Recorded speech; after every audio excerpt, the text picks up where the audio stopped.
Hi, welcome to the next edition of Rob's Roundup with Bennett Staff. Today I'm with Claire Wolstenholme. We're discussing minimum wage, pay compression and April 2026 in general. Yeah. Hello, Claire. Hello. Hello. Question to kick us off. Why does pay compression cause so many issues at this time of year with the whole increases happening? I think the problem arises where you're bringing new hires. And obviously if you bring them in on a certain rate, that, you know, the margin between your next person who's been there the longest, you know, it just, the margin makes it, you know, smaller and smaller. Yeah, that gap sort of closes and closes. Because we have a lot of scenarios where there could be supervisors or team leaders in a department, and that gap closes between an operative, let's say, and a supervisor. So the companies have got to be careful it doesn't affect morale. Yeah, absolutely. As well. The enthusiasm, you know, drops right down, and production, you know, the whole thing, it just isn't great for, you know, any business, whether it's a small business or large business.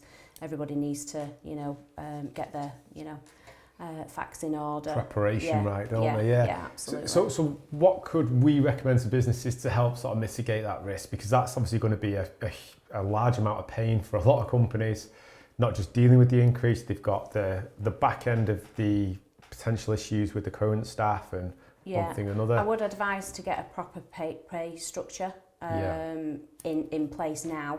Have that, you know, transparent discussion with the people involved. Again, get staff handbooks drawn out now, or you should have been doing it sooner. But our advice is don't leave it to the 11th hour, don't leave it till March, have it in place as soon as possible. Ready to go. Obviously budget forecasting as well, because things are going to go up. If obviously companies are using our services, unfortunately everything just goes up incrementally. Everything creeps up. And it just seems to happen that everything creeps up at the same time. It's not just national minimum wage. March, April's terrible for bills increases and things. So I think budget planning and forecasting for any businesses is essential, isn't it? Yeah, absolutely. I think, like you say, you know, I think we've got to remember that this happens every April. And if you've got your head in the sand, then, you know, it's not great when you're running a business. It needs to be done from the top down. Yeah, that's the scary thought, because we do, you know, hear of companies where we've, you know, spoken to in the past, and they're like, oh gosh, the changes are imminent. It's like, we need to sort of get things moving now. So I think what we're trying to do is help people along to be organised. We're obviously going to have the conversations as early as we can to help everybody, you know, planning from our side. But certain sectors are going to feel it more than others, aren't they? So are there any sectors you think that are going to sort of be hit the hardest? I think the main one that's been hit the hardest and haven't recovered is hospitality. You know, restaurants. I think a lot of the staff that they had during like COVID days, they all diversified and, you know, went into other industries. And now it's really hard, you know, to get talent for that industry. It seems to be a tough industry at the moment, and I think that the hospitality business in general seems to be up and down with the pub trade and general hospitality. So finding people that can work in that scenario is tough, because it's temporary work and sometimes it can be hit and miss. I think the other one is like experienced, skilled staff. Like you say, if you're bringing new hires in and they're on, you know, say £13 an hour and your own staff are on $13.25, then that just pinches that margin. So people do tend to jump ship, and, you know, like you say, morale is really down. I would say get that organised soon as.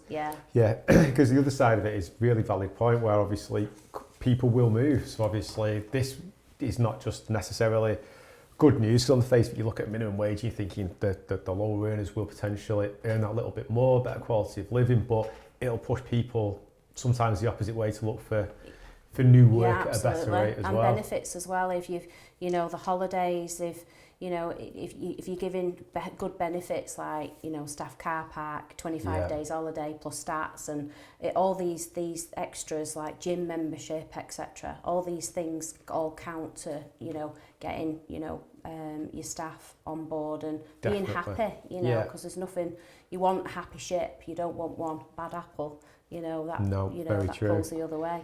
Culture's essential. You know, the culture, I was saying to Joanne in a previous episode where you've got sort of salary and culture now pretty much hand in hand at the same sort of level. People looking for, you know, to earn a reasonable wage but be happy in the workplace as well. So trying to find that balance. Yeah, absolutely. Is Well-being, essential.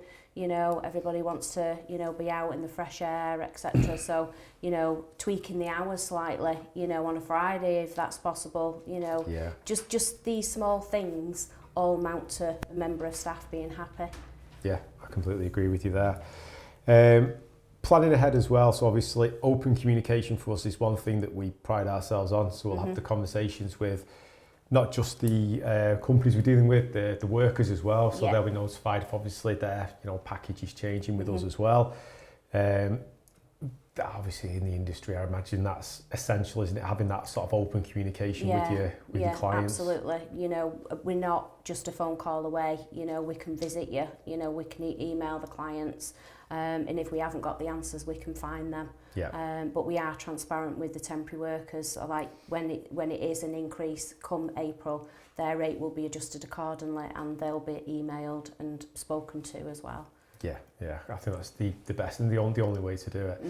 I think we sort of covered this a little bit already, but what would be sort of a good example of like the best planning that a company could do right now?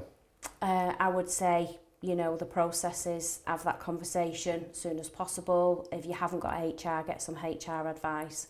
Ring us. And we've got HR, we've got a legal team with the REC. We've got great HR that we could recommend people to as well. Yeah. And again, like the REC have got a legal team, so if any client has any questions on anything to do with, you know, Employment Rights Act, we can find the answers for them. I think the worry about this sort of time of year is that there's been some nightmare scenarios we've sort of heard about in the past with national minimum wage increases. Can you think of like what the worst reaction is you've ever seen to sort of a minimum wage increase? Have you ever seen any companies really sort of, you know, fall detriment to this? I think there's been quite a few in the press. You know, at the end of the day, you'll get found out. Yeah. You know, because that's recruitment agencies as well as employers, companies. We get audited, Yeah. like all the rest of, you know, like all the other agencies. That, you know, and HMRC will come in and check your records. Are you paying the right national minimum wage for the right age group, etc. You've got to have your evidence there, as we know. You've got to be able to prove what you do. And they go back 6 years, so it's vital that everybody's, you know, on board with legislation and making sure everything's tip top. Absolutely, completely agree.